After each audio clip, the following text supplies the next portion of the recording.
बच्चों, मैं डॉक्टर इंद्रजीत यादव आप लोगों से, चूंकि कोरोना का टाइम पीरियड चल रहा है और 2 महीने बाद नीट का एग्जाम है 26 जुलाई को।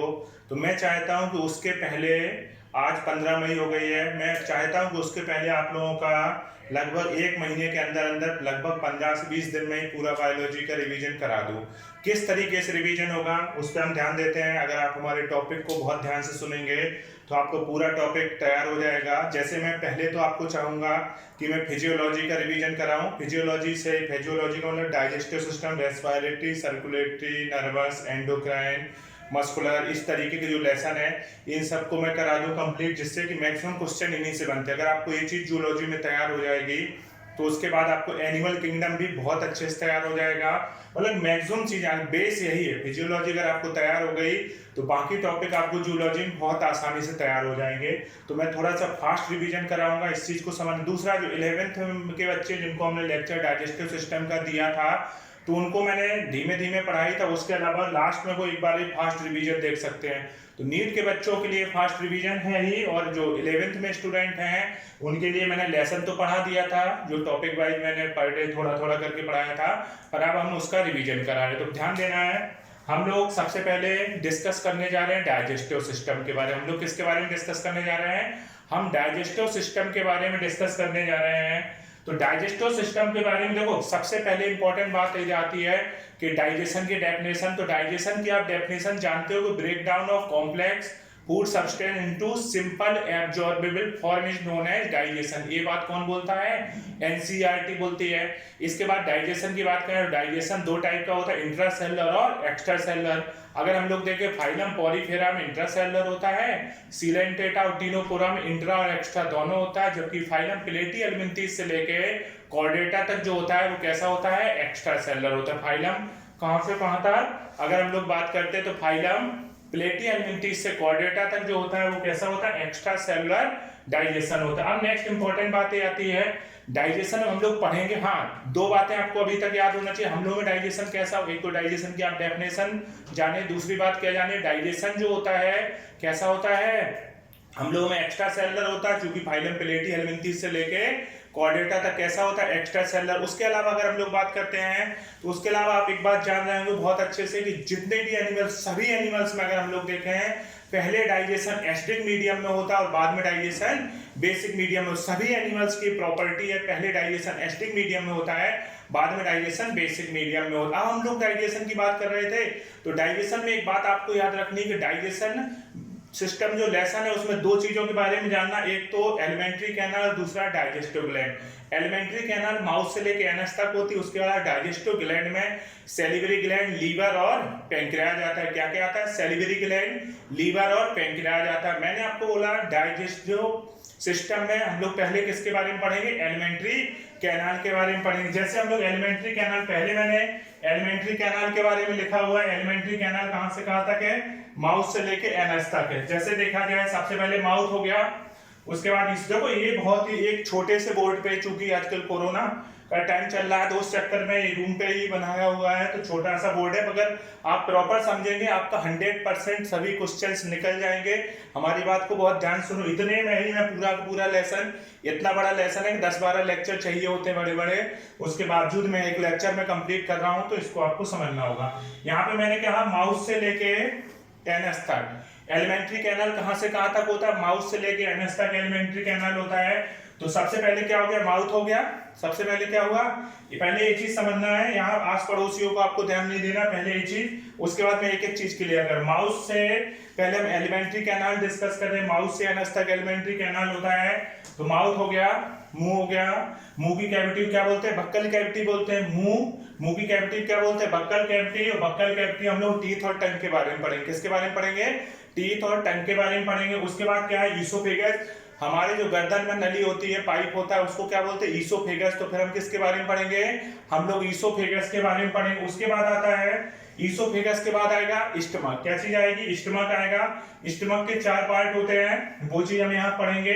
फिर देखो, आपको पहले ये चीज जाननी, फिर एक चीज हम डिस्कस करेंगे, फिर इस साइड जो लिखा है वो डिस्कस करेंगे।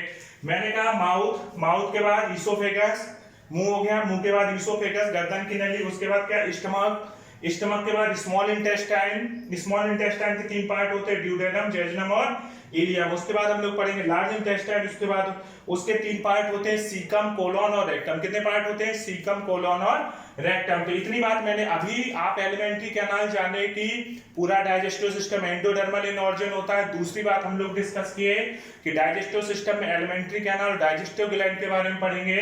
तीसरी बात हम लोग जाने की जो डाइजेस्टिव सिस्टम में एलिमेंट्री कैनाल अगर देखें तो माउथ से लेके एनस तक एलिमेंट्री कैनाल, माउथ हो गया, इसोफेगस हो गया, स्टमक हो गया, स्मॉल इंटेस्टाइन के 3 पार्ट, ड्यूडेनम, जेजुनम, इलियम।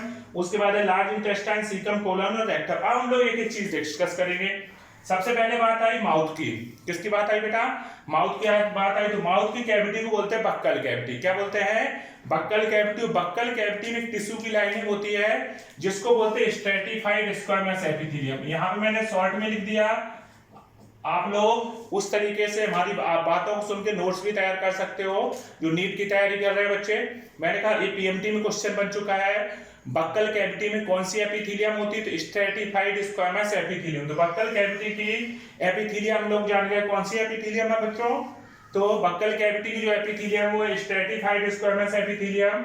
अब बक्कल कैविटी की अगर हम लोग बात कर रहे हैं तो बक्कल कैविटी हम लोग टीथ के बारे में पढ़ेंगे और टंग के बारे में पढ़ेंगे। फिलहाल हमने टीथ में अगर हम लोग देखें तो हमने लिखा कि हम लोगों के जो टीथ होते हैं वो होते हैं थ्रीकोडोंट। पहले हम लोग टीथ के बारे में जानते हैं, थ्रीकोडोंट और हेट्रोडोंट। ठीक है, ये देखो मैंने जब डिटेल से पढ़ाया था तो मैंने एक्रोडोंट, प्लूरोडोंट, थ्रीकोडोंट 3-4 प्रकार की बातें बताई थी।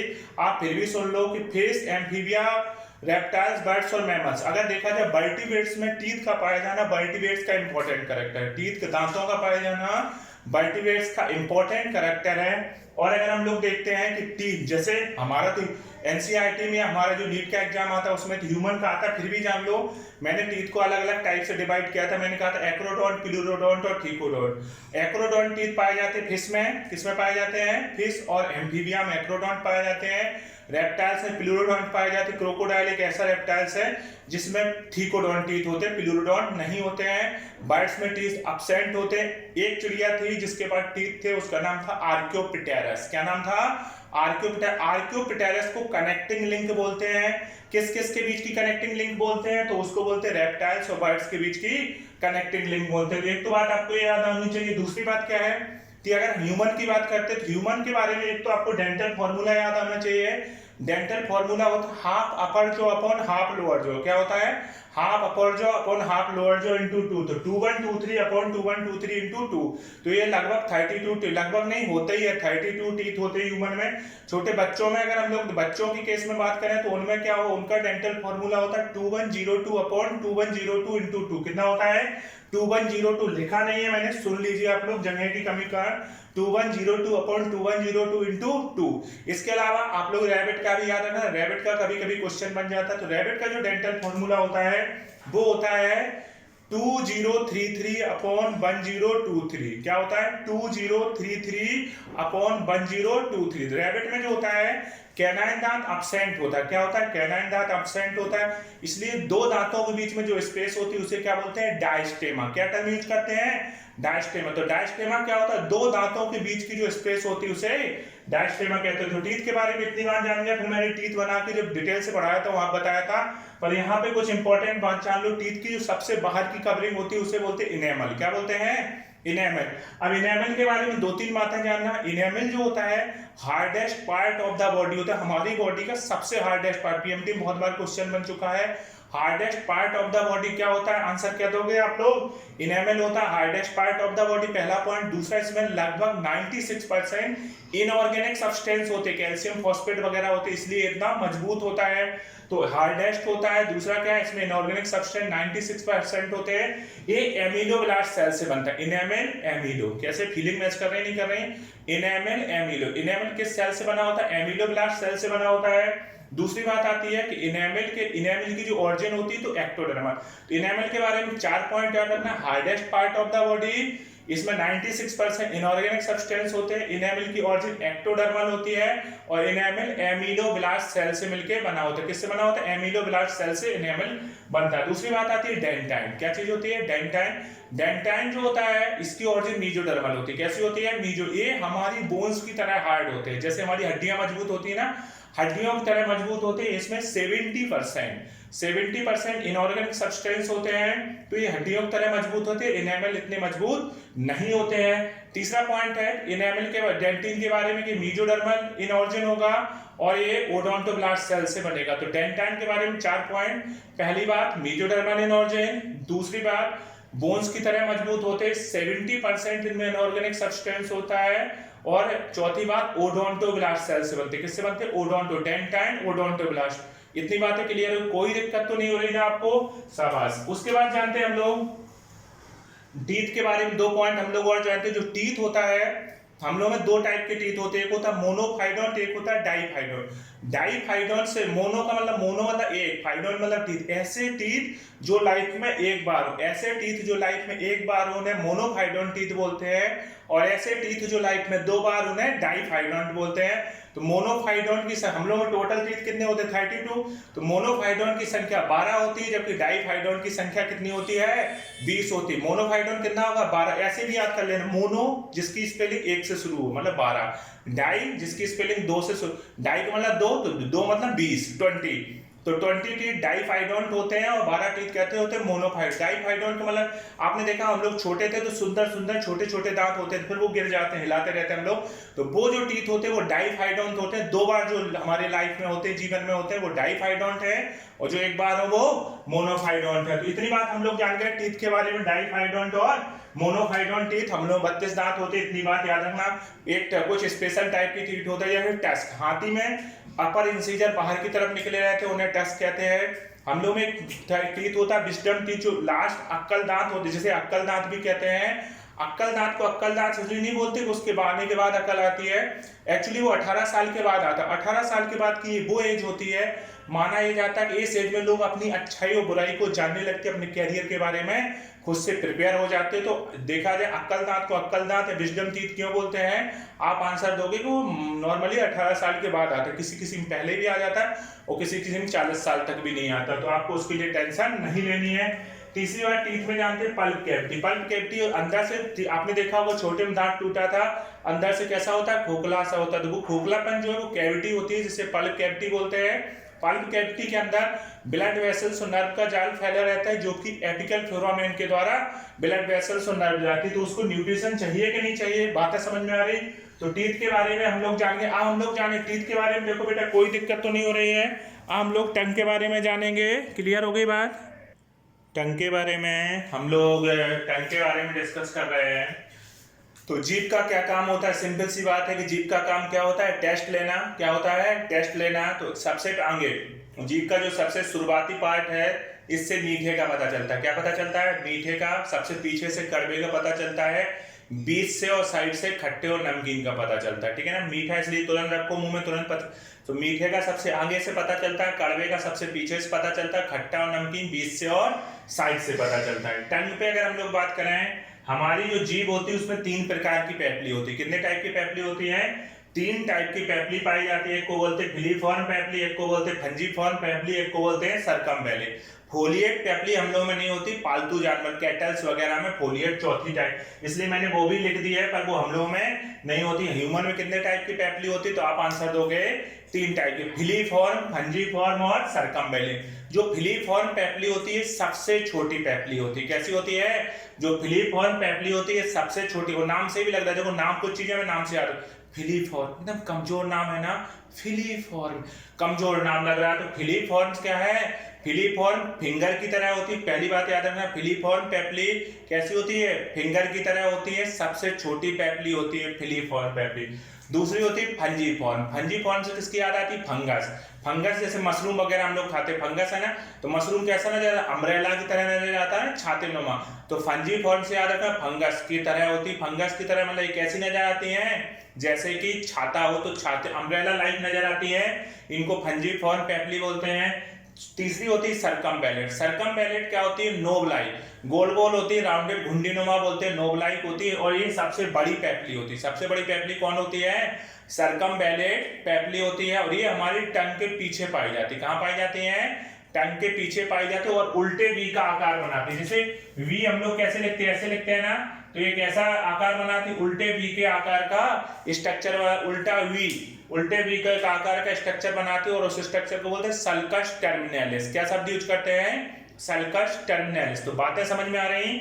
उसके अलावा हम लोग जीभ के बारे में जानते हैं। जीभ नीचे देखो यहाँ जो कनेक्ट होती है, जहां से नीचे लोअर जॉ से कनेक्ट रहती है, इस स्ट्रक्चर को बोलते हैं फ्रेनुलम। क्या बोलते हैं? फ्रेनुलम बोलते हैं। तो ये बात आप लोग जीभ के बारे में याद रखना। बाकी टेस्ट और ये पेपली याद रखना। चौथी जो पेपली हम लोगों में तो नहीं परंतु पालतू जानवरों में पाई जाती है उसको बोलते हैं फोलिएट पेपली। और फोलिएट से आपको याद आ रहा होगा बहुत अच्छे से कि जो फोलिएट पेपली होती है, फोलिएट आपने कभी बॉटनी में पढ़ा हो, फोलियोज लीफ। क्या शब्द यूज करते हैं? Folios leaf. तो लीफ से पत्ती की याद आएगी, तो ये पत्ती नुमा नजर आती है। तो ये तो बात हो गई बक्कल कैविटी की और इसकी बात हो गई, ठीक है।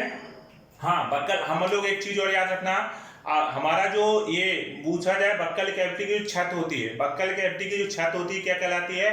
इसको बोलते हैं पैलेट। क्या बोलते हैं? पैलेट। पैलेट का आगे का एरिया हार्ड होता है, इसे बोलते हैं हार्ड पैलेट, और पीछे की तरफ होता है सॉफ्ट पैलेट। एक चीज और होती है, जब हम लोग बड़ा सा मुंह शीशे के सामने खोलते हैं ऐसे करते हैं तो आप देखते हो कुछ लटकता रहता है, छोटा सा कुछ लटकता हुआ दिखता है, उसको बोलते हैं यूबुला। क्या बोलते हैं? यूबुला या बेलम प्लेटी। क्या शब्द यूज करते हैं? यूबुला या बेलम प्लेटी। तो खाना निकलते समय यूबुला या बेलम प्लेटी खाना निकलते समय क्या करता है?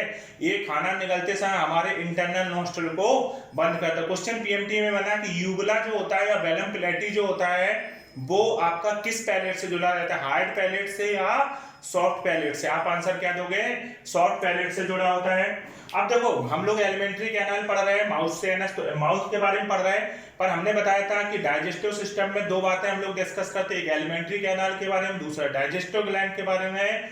डाइजेस्टिव ग्लैंड में लीवर, पैंक्रियाज और सैलिवरी ग्लैंड आती हैं।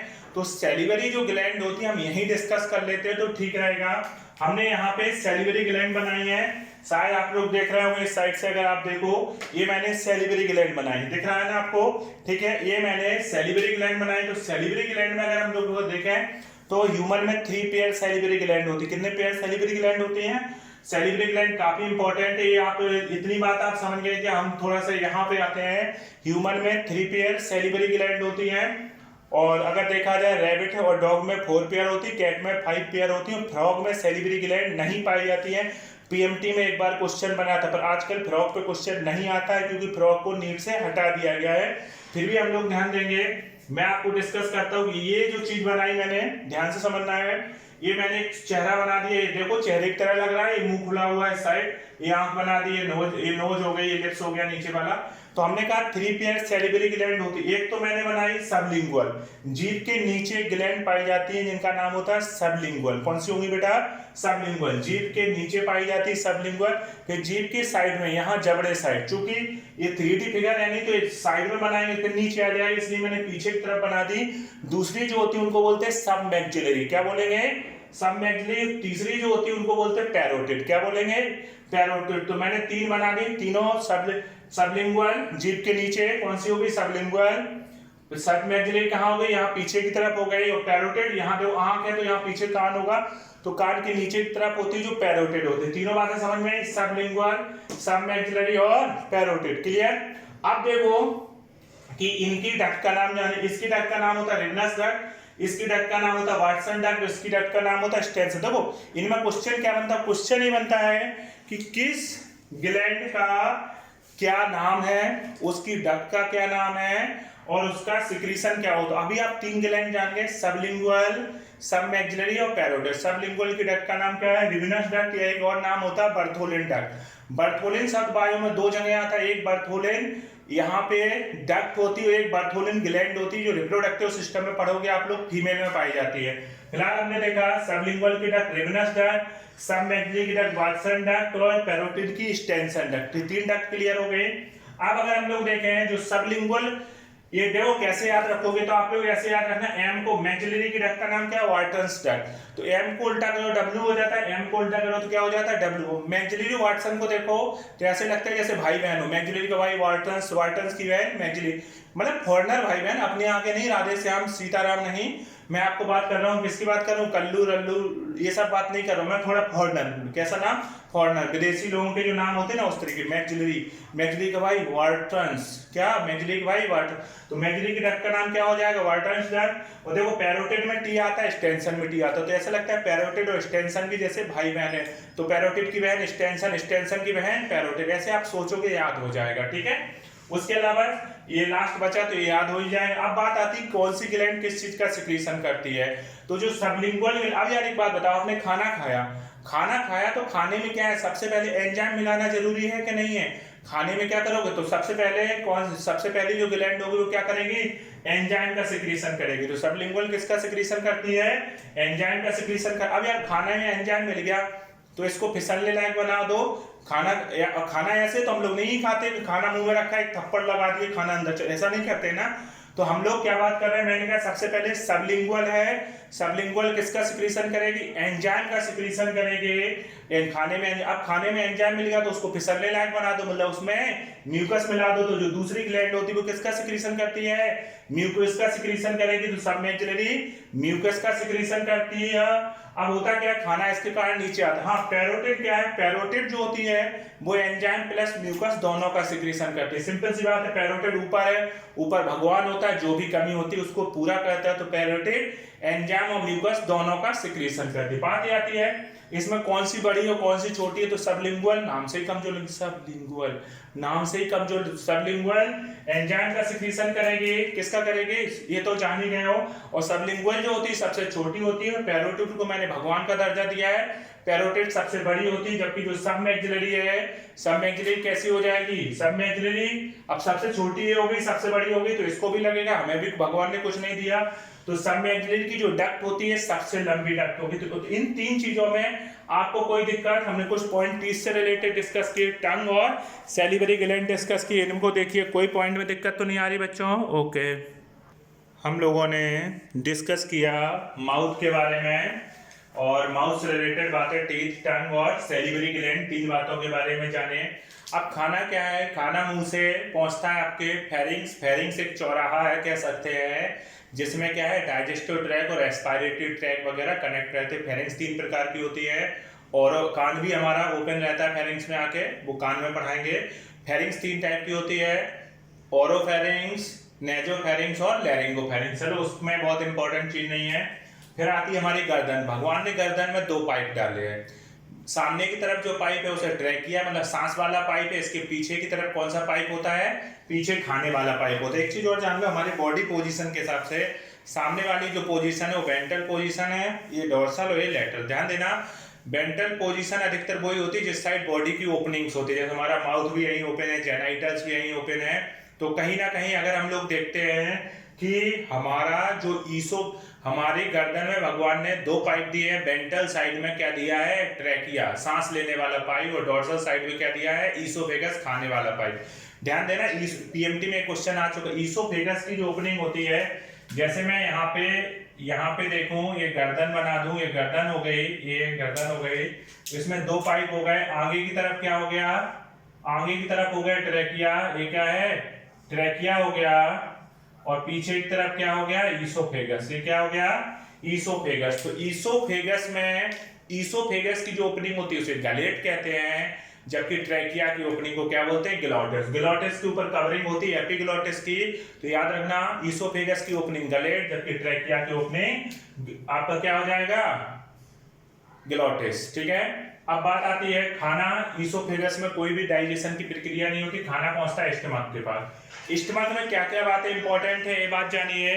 जो स्टमक होता है उसमें अगर हम लोग देखें तो खाना बेटा कहाँ पहुंचा, खाना पहुंचा स्टमक में। जब खाना स्टमक में पहुंचता है तो स्टमक के बारे में हम जाने कि हमारा जो स्टमक होता है उसमें चार पार्ट होते हैं। कितने पार्ट होते हैं, चार पार्ट, कार्डियक, फंडस, बॉडी और पाइलो। स्टमक क्या होता है, जे शेप स्ट्रक्चर हो, जे की शेप में होता है, जैसे जे बन रहा हो ABCD में जो जे होता है जे शेप में होता है, ये मैंने स्टमक बनाया, तो यहाँ पे तो ईसोफेगस हो जाएगा, फिर स्टमक हो गया, फिर यहाँ से स्मॉल इंटेस्टाइन शुरू होगी।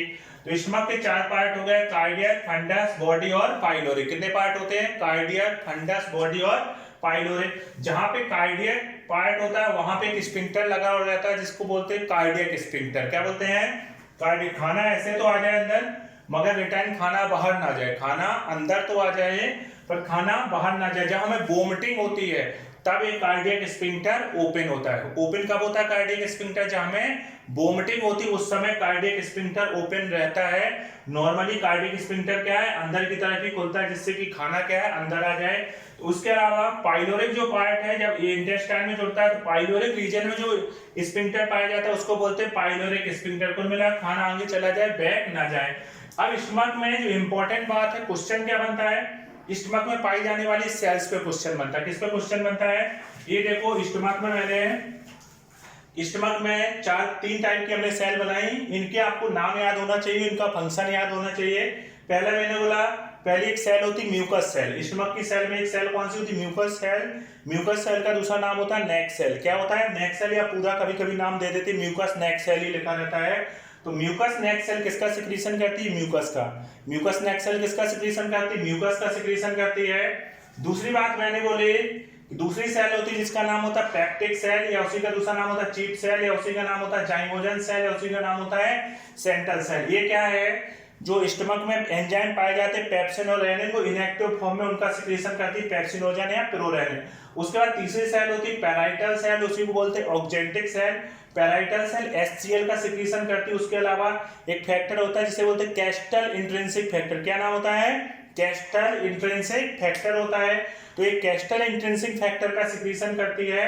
कैस्टल इंट्रिंसिक फैक्टर की खूबी होती है कि विटामिन B12 के एब्जॉर्प्शन में हेल्प करता है। कैस्टल इंट्रिंसिक फैक्टर किस में हेल्प करता है?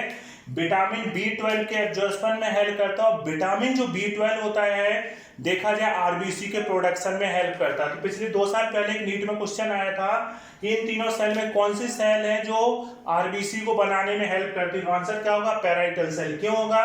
क्योंकि पैराइटल सेल इंट्रिंसिक फैक्टर या कैस्टल इंट्रिंसिक फैक्टर को सिक्रीट करती है। Castle intrinsic factor vitamin B12 को, और B12 किसमें हेल्प करता है? आरबीसी के प्रोडक्शन में। तो ये तीनों सेल के आपको नाम जरूर याद होना चाहिए।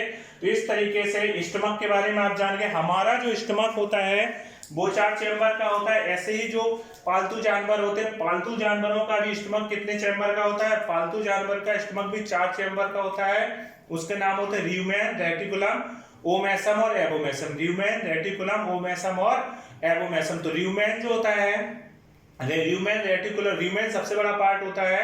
र्यूमेन रेटिकुलम ओमेसम में डाइजेशन नहीं होता। उसका जो एबोमेसम पार्ट होता है उसको ट्रू स्टमक बोलते हैं। क्यों बोलते हैं? क्योंकि उसी में डाइजेस्टिव एंजाइम पाए जाते हैं। तो इतनी बातें हम लोग जान गए स्टमक के बारे में। हम लोग स्मॉल इंटेस्टाइन के बारे में जानेंगे और इसके बारे में जानेंगे। जो स्मॉल इंटेस्टाइन होती है उसके 3 पार्ट होते हैं, ड्यूडेनम, जेजुनम और इलियम। कौन कौन से पार्ट होते हैं?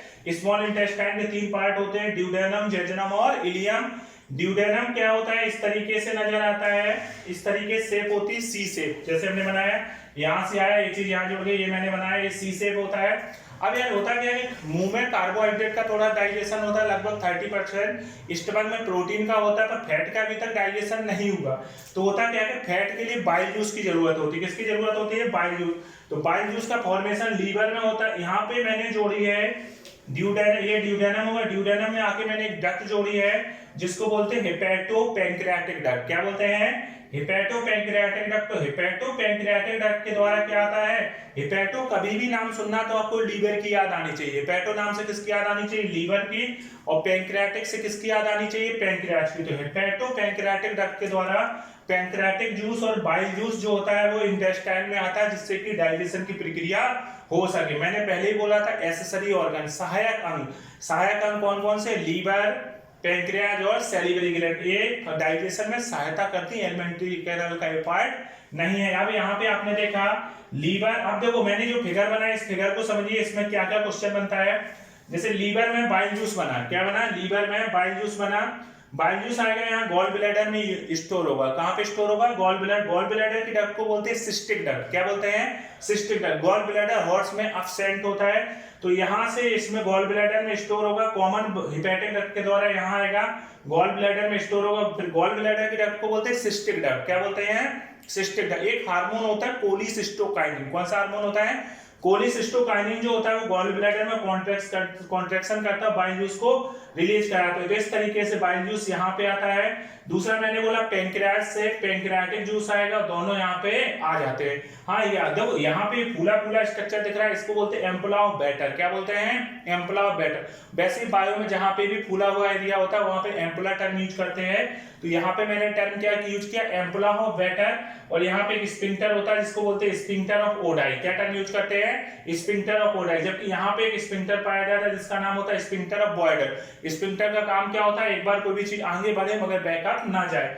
इतनी बातें क्लियर हो गई। अब हम लोग थोड़ा सा लीवर और पेंक्रियाज को जानेंगे कि लीवर की क्या इंपॉर्टेंस है और पेंक्रियाज की क्या इंपॉर्टेंस है। पेंक्रियाज जो होता है, पेंक्रियाज से पेंक्रियाटिक जूस आ जाएगा यहाँ पे, और लीवर से क्या है? बाइल जूस आएगा। इतनी बातें आपको क्लियर हो गई। तो ड्यूडेनम में क्या होता है? डाइजेशन की वो लीवर और पेंक्रियाज डिटेल से हम बाद में डिस्कस कर लेंगे। ड्यूडेनम आप जान गए। उसके बाद होता है जेजुनम। क्या चीज होती है? ड्यूडेनम के बाद कौन सा एरिया आता है? जेजुनम। जेजुनम में मेनली खाने का एब्जॉर्प्शन होता है। डाइजेशन मेनली सबसे ज्यादा कहां पे होता है? ड्यूडेनम में। जेजुनम में खाने का एब्जॉर्प्शन होता है। और इलियम में भी थोड़ा, इलियम में मेनली लिम्फोइड टिश्यू पाए जाते हैं जिन्हें बोलते हैं पियर्स पैचेस। क्या बोलते हैं? Lymphoid tissue. आप याद रखें, L for lymphoid tissue, L for लड़ाई झगड़ा। मतलब कि जो लिम्फोइड टिश्यू होते हैं उनका काम क्या होता है? इन्फेक्शन के अपोज में काम करना। तो इलियम में सबसे ज्यादा लिम्फोइड टिश्यू पाए जाते हैं। टर्म यूज होता है माल्ट, MALT, माल्ट।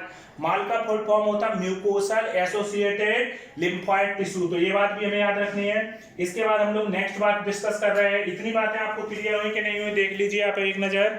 समझ में आ गया बच्चों? ओके। तो स्मॉल इंटेस्टाइन के बाद बेटा आती है लार्ज इंटेस्टाइन। लार्ज इंटेस्टाइन के 3 पार्ट होते हैं, सीकम, कोलोन और रेक्टम। कौन कौन सा होता है? सीकम, कोलोन और रेक्टम। सीकम जो होता है, अगर हम लोग देखें, ये मैंने बनाया है सीकम कोलोन। ये सीकम हो गया। उसके बाद क्या होगा? कोलोन हो गया। फिर क्या हो गया? रेक्टम हो गया। रेक्टम एनस के द्वारा बाहर होता है। दिख रहा है आपको? बात ये करते हैं कि जो सीकम होता है, सीकम जो होता है वो इसमें अगर हम लोग देखें, हम लोगों में तो नहीं पा, जो पालतू जानवर जो सेलुलोज, ऐसे एनिमल्स जो सेलुलोज खाते, भूसा घास वगैरह जो डाइजेस्ट कर लेते हैं, उन एनिमल्स की सीकम में देखा गया है कि सेलुलोज को डाइजेशन कराने वाले बैक्टीरिया वगैरह पाए जाते हैं। जो एक एंजाइम होता है सेलुलेज। कौन सा एंजाइम होता है? सेलुलेज एंजाइम का सिक्रीशन करते हैं जो सेलुलोज के डाइजेशन में हेल्प करते हैं। हम लोग सेलुलोज का डाइजेशन इसलिए नहीं कर पाते हैं कि कहीं ना कहीं हम लोगों में वो बैक्टीरिया नहीं पाए जाते हैं जो सेलुलेज एंजाइम का सिक्रीशन करें और सेलुलोज का डाइजेशन करें, इसलिए हम लोगों में सेलुलोज का डाइजेशन नहीं होता है। एक चीज और याद रखना, एक क्वेश्चन एक बार पीएमटी में आया था, दीमक। दीमक की इंटेस्टाइन में ऐसी क्या चीज पाई जाती है कि वो लकड़ी वगैरह खा जाता है? तो दीमक की इंटेस्टाइन में एक प्रोटोजोआ होता है जिसका नाम होता है ट्राइकोनिम्फा। क्या नाम होता है? ट्राइकोनिम्फा। तो जो ट्राइकोनिम्फा होता है वो सेलुलोज के डाइजेशन में हेल्प करता है। फिलहाल हम जान गए सीकम में, हम लोगों में सीकम डाइजेशन में हेल्प नहीं कर रही, केवल खाने को आगे बढ़ाने में हेल्प कर रही। सीकम के बाद अगर हम लोग बात करते हैं कोलोन की आते हैं, तो कोलोन 4 पार्ट से मिलकर बना है। कितने पार्ट से मिलकर बना है? ऊपर की तरफ जा रहा है एसेंडिंग कोलोन, फिर 90 का जो एंगल बन रहा है, देखो यहाँ से 90 के बनेगा ना, इसको ट्रांसफर कोलोन, नीचे जाएगा डिसेंडिंग कोलोन, उसके बाद क्या है? सिग्मोइड कोलोन, थोड़ा सा दबा हुआ स्ट्रक्चर। अब जो कोलोन होती है, कोलोन में 3 मसल्स पाई जाती है पैरेलली। कितनी मसल्स पाई जाती हैं? 3 लॉन्गिट्यूडनल मसल्स पाई जाती है। देखो 1, 2 और 3, मैंने ऐसे गोल, इनको बोलते हैं टीनी कोलाई। 3 से क्या रखना है? Taeniae coli. क्या टर्म यूज करेंगे? Taeniae coli. अब यहाँ जब मसल्स हैं, जैसे हम लोग रस्सी ऐसे उछालें ऐसे, तो रस्सी में ऐसे लहरें आती हैं, लहरदार हो जाती है, जैसे पानी में लहरें उठती है उस तरीके से। तो ऐसे ही क्या है कि इनके पाए जाने के कारण, मसल्स का इस तरीके से पाए जाने के कारण क्या होता है, इसमें कुछ इस तरीके की खाली जगह बन जाती है जिनको बोलते हैं होस्ट्रा। क्या बोलते हैं ये? हाँ, पहले तो ये जानो कि इस तरीके से लहरदार होने के कारण साइड में कंपार्टमेंट, कुछ कमरे टाइप बन जाते हैं जिन्हें होस्ट्रा बोलते हैं। होस्ट्रा क्या करता है? पानी के एब्जॉर्प्शन में हेल्प करता है। इसमें कुछ फैट का डिपोजिशन भी होता है जिसको बोलते हैं एपिप्लोइक अपेंडेजेस। क्या बोलते हैं? Epiploic appendages. कोलन का एक पॉइंट और याद रखना, कोलन को second kidney of the body बोलते हैं। क्या बोलते हैं? कोलन जो होती है, क्योंकि पानी के एब्जॉर्प्शन में हेल्प कर रही है, पानी को बचाने में हेल्प कर रही है, इसलिए इसे second kidney of the body बोलते हैं। नेक्स्ट इंपॉर्टेंट पॉइंट एक और याद रखना कि जो कोलन होती है, कोलोन क्या करती है? Second kidney of the body कहलाती है। Second heart of the body बोलते हैं सिस्टर्ना काइली को। किसको बोलते हैं? सिस्टर्ना काइली। ये सर्कुलेटरी सिस्टम पढ़ाएंगे तो हम वहां पे बताएंगे। उसके बाद सीकम हो गया, कोलोन हो गया। हम लोग सीकम क्या है? खाने को केवल आगे पास कराता है, जो फीकल मैटर बन रहा है उसको आगे की ओर पास कराना फूड मटेरियल को। उसके अलावा हम लोग बात करते हैं रेक्टम। रेक्टम में क्या होता है, फीकल मैटर स्टोर हो जाता है और ये बॉडी से बाहर पास कराया जाता है एनएस के द्वारा, एनएल कैनाल के द्वारा। एक चीज और, एक बीमारी होती है पाइल्स। तो पाइल्स में क्या होता है, रेक्टम की रेक्टल जो वेन होती है वो इनलार्ज हो जाती है, बड़ी हो जाती है और उस बीमारी को हम लोग क्या बोलते हैं, उस बीमारी को हम लोग पाइल्स बोलते हैं। इतनी बातें हम लोग समझ गए। अब बाकी हम लोग एंजाइमेटिक फिजियोलॉजी, थोड़ा बहुत पॉइंट लीवर और पैंक्रियाज के बारे में जानेंगे। इतनी बातें क्लियर हो गई, देख लो बेटा अच्छे से। इसके आगे की बातें हम लोग फिर से डिस्कस करेंगे, ठीक है।